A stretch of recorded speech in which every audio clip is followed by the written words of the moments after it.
In the heart of the largest city in the world, in swarming New York, the eccentric and the odd may flourish unhindered.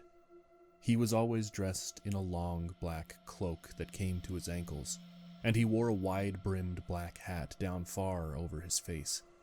He was a sight from some weird story out of the old lands, but he ignored us completely, and soon we paid him no further heed. This is an excerpt from the 1942 short story called Mimic. It's a story about a group that live among humans and pretend to be human themselves. But as the narrator continues his study and invades the home of these strange humanoids, he learns that they are something else entirely. The story is minimal and only about 2 pages long, but in its short read it builds a world of bustling people far too busy to see the dangers that dwell all around them. It's the perfect concept and setting for a horror movie, and in 1997, we got just that. The first in a trilogy of movies called Mimic. And to raise the excitement even more, the first film was directed by Guillermo del Toro. So let's talk about the full story of the Mimic movies. And of course, if you like this kind of thing, don't forget to like and subscribe. Whatever it becomes, it destroys. Peter, these are lungs. Yesterday, it became human. If that thing has been around, how come nobody's ever seen it? I think we have. Mimic. The New York that exists in the Mimic movies is dark and densely packed.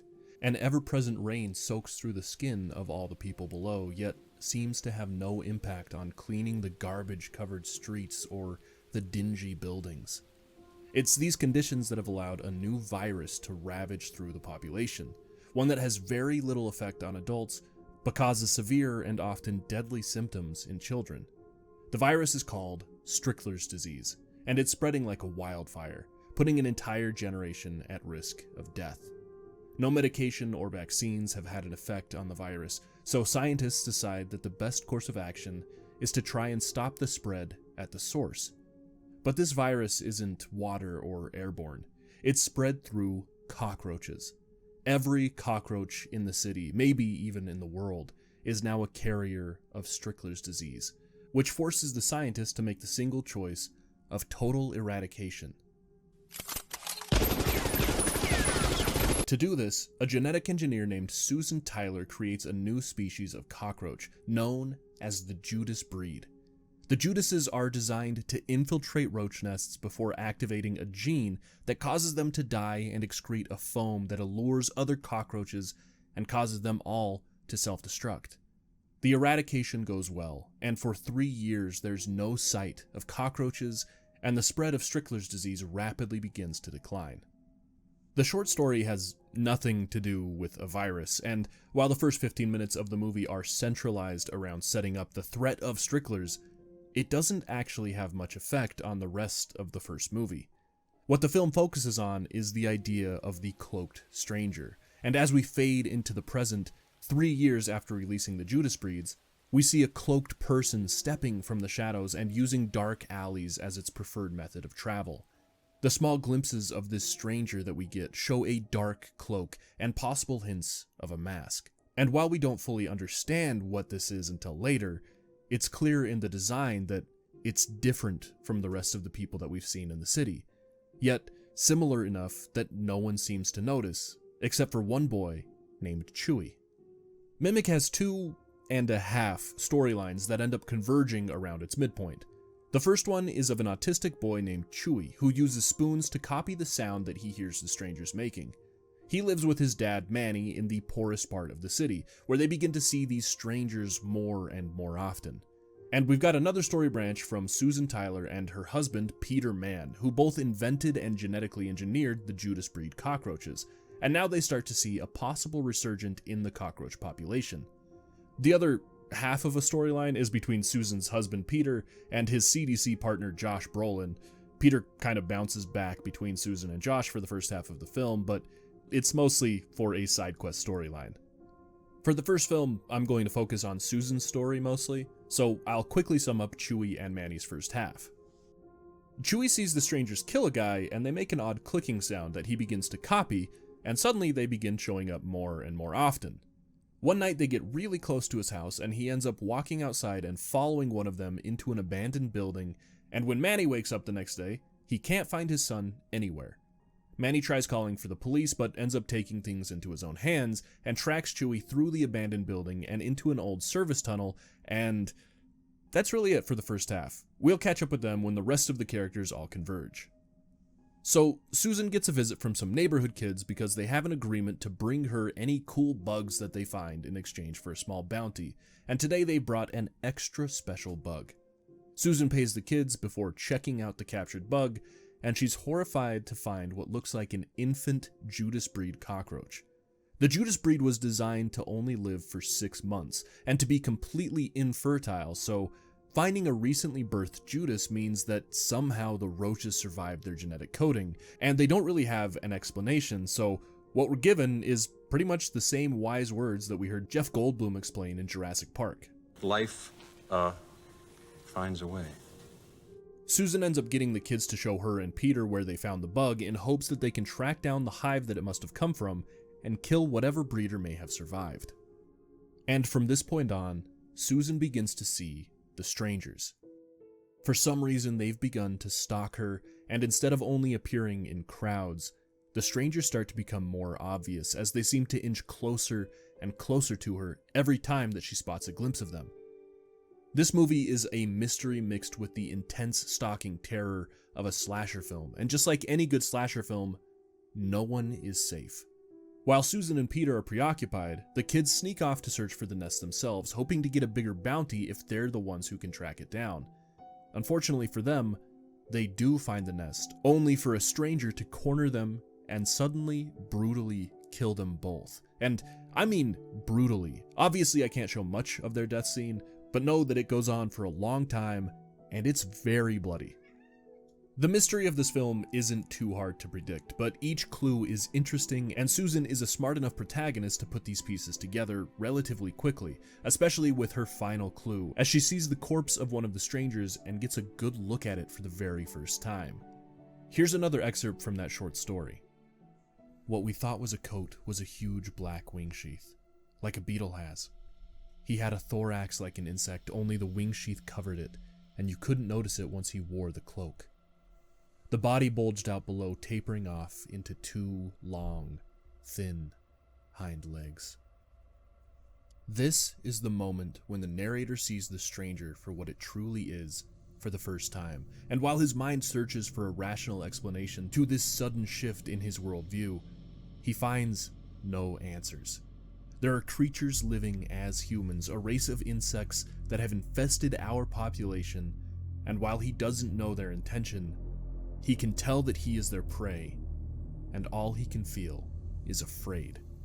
The fear and unease of the narrator discovering what the strangers are bleeds through to the rest of the short story and makes it really visually impactful.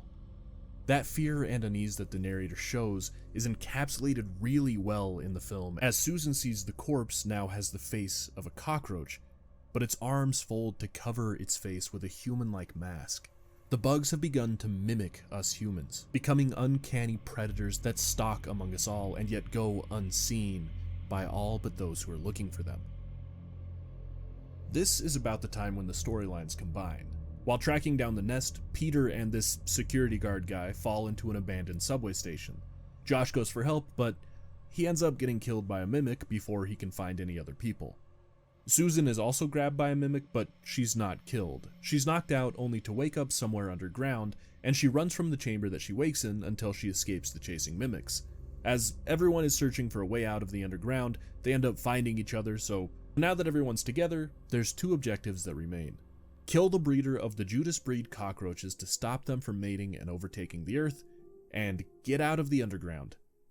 They're attacked by Judases a few different times and are forced to use an old subway car for their only protection, but the security guard gets injured and the smell of blood is causing the mimics to hunt. The humans kill one mimic by closing the subway's door on it and cutting it in half. It's really fun, as the upper half lives for a few more minutes because it's a bug, and it just causes mayhem and panic inside of the small car for a few minutes before finally going still. Susan then has the bright idea to cover everyone with the insides from the bug to hide their scent. Now, with the ability to hide from the bugs, the humans search the abandoned station and they end up finding Chewie, somehow alive. It's not clear if the bugs mistook him for another bug because of his spoon clicking, but whatever, he's alive. But his father does die pretty much as soon as he's found, so definitely a bittersweet moment here. The security guard also ends up dying after he sacrifices himself to draw away a group of mimics to let the others get to safety. So now it's just Susan, Peter, and Chewie, and they find an elevator to the surface, but just then the breeder makes his first appearance. It's the only male in the entire nest, noted by its lack of wings and lighter color, but this also makes it more aggressive and intelligent.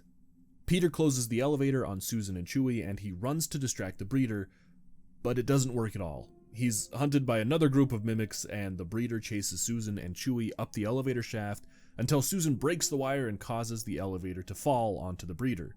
But it's not dead, and the movie's not over quite yet. Peter ends up being a roach slayer as he finds a room covered in gas pipes and breaks one of them before lighting his lighter and blowing the entire underground to smithereens. He also causes a ton of havoc on the surface, which is just such a fun little addition to all of this chaos. The movie ends up with Susan and Chewie getting checked out by the medics, only to be super surprised when Peter also gets rescued, having survived this giant explosion, which he was literally at the epicenter of, by diving into a small pool of water. Somehow this is the least realistic thing in the entire movie. The movie ends up being pretty intense with some decent scares and effects, but the idea of the stalking mimics and the mystery of figuring out that there are bug people living among us makes it an unforgettable watch. But the world and the story of Mimic continues to go on and continues to grow while integrating everything that we've learned and seen in the first film. The only male and the only breeder that we know of is dead, but what about the stragglers? There's just no way that this explosion could have killed all of them. Mimic 2 takes place 4 years after the first, with all new characters in a different part of the city. While the first movie did look pretty good and seemed to have a decent budget, this movie is pure B-horror goodness. It's got some tacky lines, some bad acting, a pretty wild storyline, and effects that have no right to be this good, while at the same time looking terrible in certain scenes. In this movie, our characters are stalked by only one mimic, a lone survivor looking for a way to start a new nest, but in the past 4 years, the Judas breed has mutated so that it's even more adept at tricking the humans into accepting it. Mostly we follow an entomologist named Remy who loves all things bug-related, so of course, she has expert knowledge on the Judas cockroaches. We also follow a student named Sam, a detective named Klasky, and an older student named Nikki, but they're mostly just support characters for Remy as this movie goes on. You can see that they tried to keep the atmosphere that the first film set. The street views are all dark and close, and the interiors are claustrophobic with small hallways and blocked corridors. The rain isn't in every scene, but it does make frequent appearances, especially when the mimic is lurking in alleyways and killing its victims. Although one big change is the use of lighting, especially in the city shots. Whenever Detective Klasky is sleuthing for clues, the lighting suddenly shifts to become vibrant and colorful. It makes the scenes feel like they're coming from a comic book, which is an odd but a really fun contrast to every dark or rainy or creepy scene that has surrounded it. But even with its additional comic-esque scenes, Mimic 2 is far darker and I'd say scarier than the first. Most of the time, it feels like a slasher, one where the killer is constantly one step ahead of its victims, and you watch as the victims slowly lose hope as they're outmatched by the killer over and over. It was especially scary in this scene in particular. The 4 named characters are all trapped inside of the mimic's nest and desperately trying to dig through a little blockade. The scene has no music, so you just hear as they quietly try to escape without alerting the mimic that has already begun to hunt them. But then they hear the mimic pounding on the door at the end of the hallway, and a few seconds later it breaks the door down, and we see this. What are they?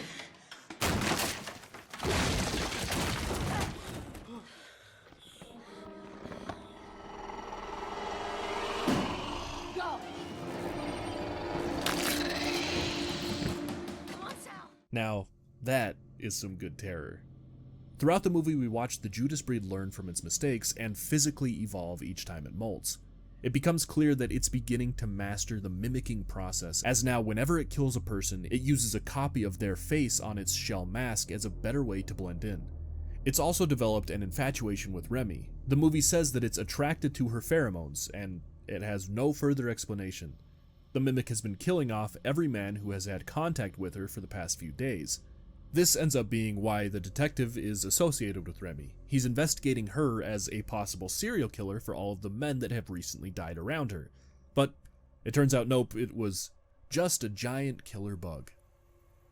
There's also this strange and kind of subtle conspiracy this movie has with black market bug traders. We see a few die throughout the movie, all of them marked by these large leather suitcases that are filled with larvae and dirt. It appears that the mimic has been hunting these dealers down to rebuild its own nest. It's an odd but hinted at issue within the world of the mimic movies, as people have seen value in trading the Judas breed, whether that's to the military or something more shady, even though it's common knowledge that if a breeder ever escaped, it could literally end humanity. Some men just want to watch the world burn. In the movie's climax, our four characters run through the school, but the mimic is tracking Remy's pheromones wherever they try to hide. So she makes the decision to have everyone run while she stays behind to distract it. They try every other option, but in the end, Klasky gets Sam and Nikki out to the CDC unit that are just about to fumigate the entire school due to the Judas breed infestation. Klasky ignores the CDC's warning and runs into the school at the last moment to try and save Remy. We see Remy, and this is the worst graphic in the movie, by the way, it's really funny. But Remy's been injured, so when Klasky finds her, her vision is all blurry and he's forced to carry her out, and the day is saved. But not really, because a day later, the CDC is sweeping the school and they find Klasky's dead body, so who was it that saved Remy? Well, as she's chilling in her apartment, in walks the newly mutated mimic.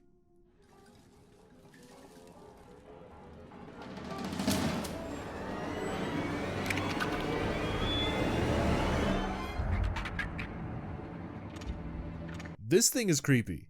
It doesn't attack Remy because it loves her, but she doesn't feel the same way, so she ends up using scissors to cut its head off, and a mandible comes out of the human face, and it's pretty cool looking.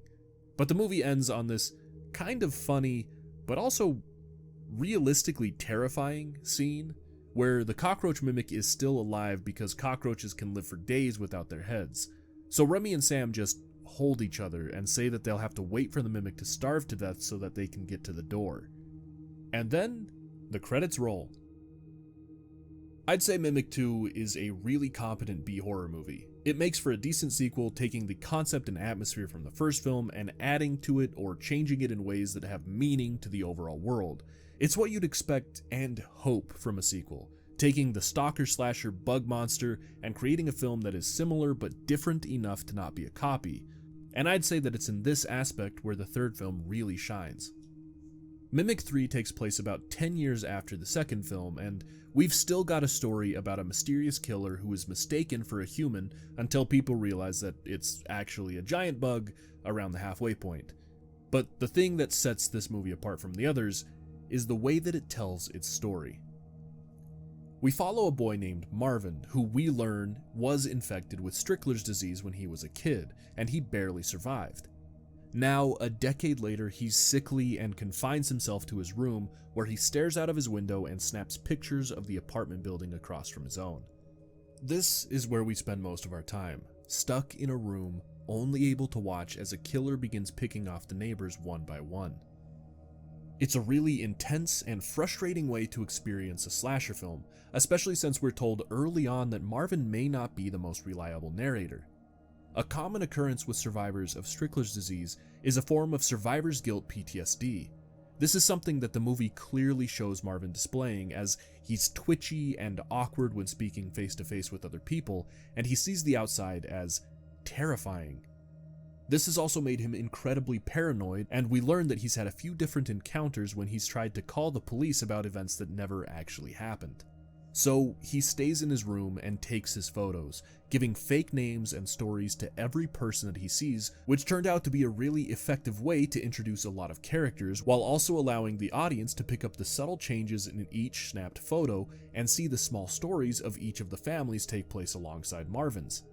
It was a really cool and non-intrusive way to show the observed world was alive and functioning as we and Marvin watch other characters, like number one dad and number one son, slowly turn from a happy and loving relationship to one of stress and violence after the youngest son goes missing.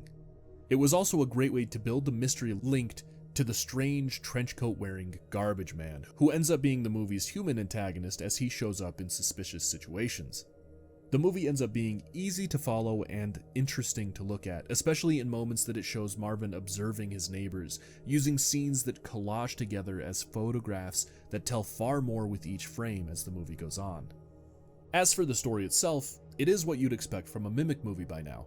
A cloaked stranger shows up and people start going missing. Marvin tries to get evidence of the kills and ends up watching as one neighbor that he calls the Garbage Man breaks into other people's apartments and generally just acts shady with everything that he's seen doing. Plus, it's Lance Hendrickson, so you know that he's gonna be up to no good. Well, it turns out that the mysterious killers were Judas breed cockroaches the whole time, and the Garbage Man is a black market Judas breed egg seller, and the other roaches are there searching for the egg that he's trying to sell, and Marvin gets his friends right in the middle of things, so the Garbage Man captures them and forces everyone into Martin's apartment as the mimics chase after them. And out of nowhere, his mom dies, and it was crazy. And then the Judas breeds start slashing and messing everyone up in the apartment, so Martin turns on the oven and hides in the fridge until his oxygen tank explodes and kills the bugs and pretty much everyone else. It's a pretty outrageous explosion to survive in this tattered fridge, but that's kind of a staple of the Mimic movies now, I guess. The movie ends up being pretty short, and after the explosion, there's only about a minute of a hospital scene, and then it's over. Mimic 3 was probably the most fun of the trilogy to watch. It felt a lot like Rear Window or Disturbia, and really gave the feeling of helplessness as the main character watches tragedy unfold, but can't do anything to help or stop it. It still feels like a Mimic movie with the giant humanoid bugs, but it's a cool example of how storytelling can sometimes overtake the story that it tells. So, my overall thoughts on the Mimic trilogy are entirely positive. I think the trio captured the idea displayed in the original short story really well. All of the movies all feel unique and make slasher movies that are fun and refreshing, especially for the genre. The bug design in each of the movies is really cool. The background and the history is layered and impacts each future film, and they're all pretty intense and brutal in the way that you want from your good scary movies. And that's really all I have to say. That's the end of the Mimic story. Thanks for watching. If you enjoyed this video, then consider subscribing. I've covered a lot of great films so far, so there's a whole library of movies just waiting to be watched. And a huge thanks to my YouTube members. Even if you guys were secretly giant bugs in disguise, I'd still love you. And yeah, that really is it. So thanks again for watching, and we'll see you on the next one. Bye-bye.